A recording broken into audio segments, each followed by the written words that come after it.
Assalamualaikum warahmatullahi wabarakatuh. Alhamdulillah alladzi an'amana bi ni'matil iman wal islam. Asyhadu an la ilaha illallah wahdahu la syarikalah wa asyhadu anna Muhammadan abduhu wa rasuluh la nabiyya ba'dah. Amma ba'd. Para pemirsa dimanapun Anda berada, kita lanjutkan bahasan kita tentang belajar karakter dari Nabi Nuh alaihi salam. Dan ini adalah episode terakhir tentang belajar karakter dari Nabi Nuh alaihi salam. Yang kesembilan, terus mengajak. Nabi Nuh meskipun ditentang, diejek, tetap saja melaksanakan tugas dakwahnya, yaitu mengajak manusia agar beriman dan taat kepada Allah Subhanahu wa Ta'ala. Nggak ada istilah lelah, sehingga dia lakukan dakwah itu siang dan malam terus. Dan ini dalam konteks sekarang, dakwah harus terus dilakukan apapun situasi dan kondisi yang terjadi. Kalau boleh pakai bahasa lain, para dai zaman sekarang harus terus berdakwah, sedikit atau banyaknya jamaah, diberi honor atau tidak diberi honor, dihormati atau tidak dihormati, dakwah harus berjalan terus. Di dalam surat Hud ayat 42 sampai dengan ayat 43, Allah Subhanahu wa Ta'ala berfirman, "Wa hiya tajri bihim fi maujin kal jibali wa nada Nuhun ibnahu wa kana fi ma'zili ya bunayyar kam ma'na wa la takum ma'al kafirin. Qala sa'awi ila jabali ya'simuni minal ma'. Qala la 'asimal yawma min amrillahi illa marrahim. Wa hala bainahumal mawju fakana minal mughraqin." Dan bahtera itu berlayar membawa mereka dalam gelombang laksana gunung. Ini merupakan satu bencana yang luar biasa, belum pernah ada sebelum dan sesudahnya, yaitu bagaimana banjir sampai ke puncak gunung.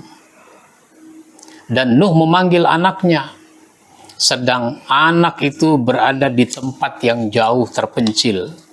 "Hai anakku, naiklah ke kapal bersama kami dan janganlah kamu berada bersama orang-orang kafir." Anaknya menjawab, "Aku akan mencari perlindungan ke gunung yang dapat memeliharaku dari air bah ini." Nabi Nuh terus saja tuh mengajak, termasuk anaknya, "Ayo sini naik kapal." Lalu anaknya bilang apa? "Enggak, saya nggak mau, saya mau naik ke puncak gunung." Kalau bahasa kita, masa iya banjir sampai ke puncak gunung? Nuh berkata, "Tidak ada yang melindungi hari ini dari azab Allah selain Allah saja yang Maha Penyayang. Dan gelombang menjadi penghalang antara keduanya, maka jadilah anak itu termasuk yang ditenggelamkan oleh Allah Subhanahu wa Ta'ala." Ini sebuah contoh bagaimana Nabi Nuh terus saja mengajak sampai, kalau boleh pakai bahasa, sampai titik darah yang terakhir, sampai nyawa di kerongkongan. Maka selama masih ada kesempatan untuk berdakwah, Nabi Nuh terus berdakwah. Dan itu dilakukannya siang dan malam. Di dalam surat Nuh ayat 5 sampai ayat 6, "Qala rabbi inni da'autu qaumi laylaw wa nahara, falam yazidhum du'ai illa firara." Nuh berkata, "Ya Tuhanku, sesungguhnya aku telah menyeru kaumku malam dan siang, maka seruanku itu hanyalah menambah mereka lari dari kebenaran." Jadi, begitulah yang dilakukan oleh Nabi Nuh alaihi salam, berdakwah siang dan malam di mana ada kesempatan di situ beliau berdakwah. Yang ke-10, taubat atas kesalahan dan berdoa. Setiap manusia membutuhkan bimbingan dan pertolongan dari Allah Subhanahu wa Ta'ala, termasuk para nabi. Karena itu Nabi Nuh sering berdoa dengan banyak permintaan. Yang banyak berdoa bukan cuma Nabi Nuh, nabi-nabi yang lain juga begitu. Namun saking besarnya kecintaan kepada umatnya, doa yang dipanjatkan sampai keluar dari garis yang ditentukan oleh Allah Subhanahu wa Ta'ala. Kenapa? Karena misalnya permohonan ampun itu hanya untuk yang beriman. Kalau yang menjadi kafir, nggak bisa lagi kita doakan. Di dalam surat Hud ayat 45 sampai dengan 47 itu disebutkan, wanada Nuhur rabbahu faqala rabbi inna bni min ahli wa inna wa'dakal haqqu wa anta ahkamul hakimin. Qala ya Nuhu innahu laisa min ahlik innahu amalun ghairu salih fala tas'alni ma laisa laka bihi ilm inni a'izuka an takuna minal jahilin. Qala rabbi inni a'udzubika an as'alaka ma laisa li bihi ilm wa illa taghfirli wa tarhamni akum minal khasirin. Hai Nuh, sesungguhnya dia bukanlah termasuk keluargamu yang dijanjikan akan diselamatkan. Sesungguhnya perbuatannya perbuatan yang tidak baik. Sebab itu janganlah kamu memohon kepadaku sesuatu yang kamu tidak mengetahui hakikatnya. Sesungguhnya aku memperingatkan kepadamu supaya kamu jangan termasuk orang yang tidak berilmu. Nuh berkata, ya Tuhanku, sesungguhnya aku berlindung kepada Engkau dari memohon kepada Engkau sesuatu yang aku tidak mengetahui hakikatnya. Dan sekiranya Engkau tidak memberi ampun kepadaku dan tidak menaruh belas kasihan kepadaku, niscaya aku akan termasuk orang yang merugi. Jadi di dalam ayat ini Allah menegur Nabi Nuh, jangan sampai kamu seperti orang yang tidak ngerti. Mereka ini kafir, jangan kamu doakan supaya mendapatkan ampunan dari Allah Subhanahu wa Ta'ala. Karena orang kafir tidak mungkin mendapatkan ampunan. Maka dalam konteks kehidupan sekarang, kalau ada orang kafir atau non-muslim meninggal dunia, boleh saja kita bertakziah. Karena bertakziah itu diantara fungsinya adalah untuk menghibur keluarganya. Tetapi kita tidak boleh mendoakan orang yang kafir itu, Allahumma gfir lahu warhamhu wa'afihi wa'fu anhu, nggak bisa. Nggak bisa kita mendoakan ampunan buat orang yang sudah kafir, mati dalam keadaan kafir. Ini yang banyak orang tidak paham, tidak menyadari, sehingga mereka sama saja dengan orang yang tidak berilmu, meskipun kelihatannya mereka berilmu.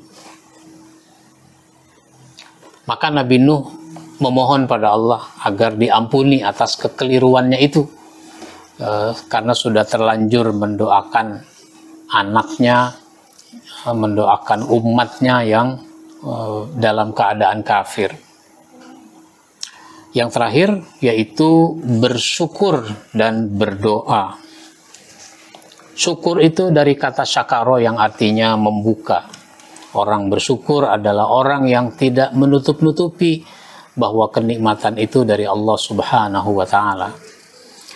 Maka bersyukur atas nikmat yang diberikan oleh Allah, karena Nabi Nuh telah diberi kesempatan oleh Allah hidup yang begitu lama.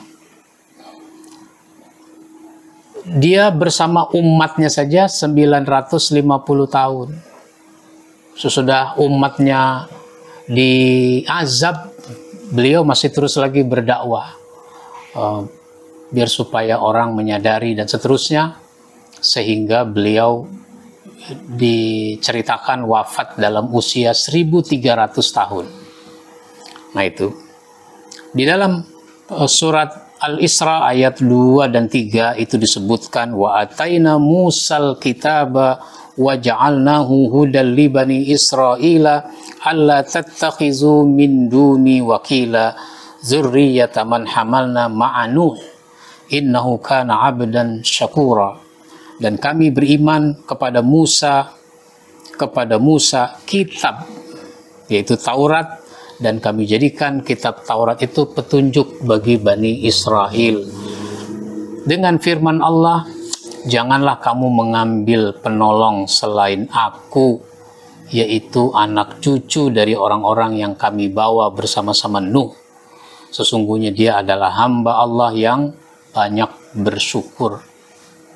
Nabi Nuh itu hamba Allah yang banyak bersyukur.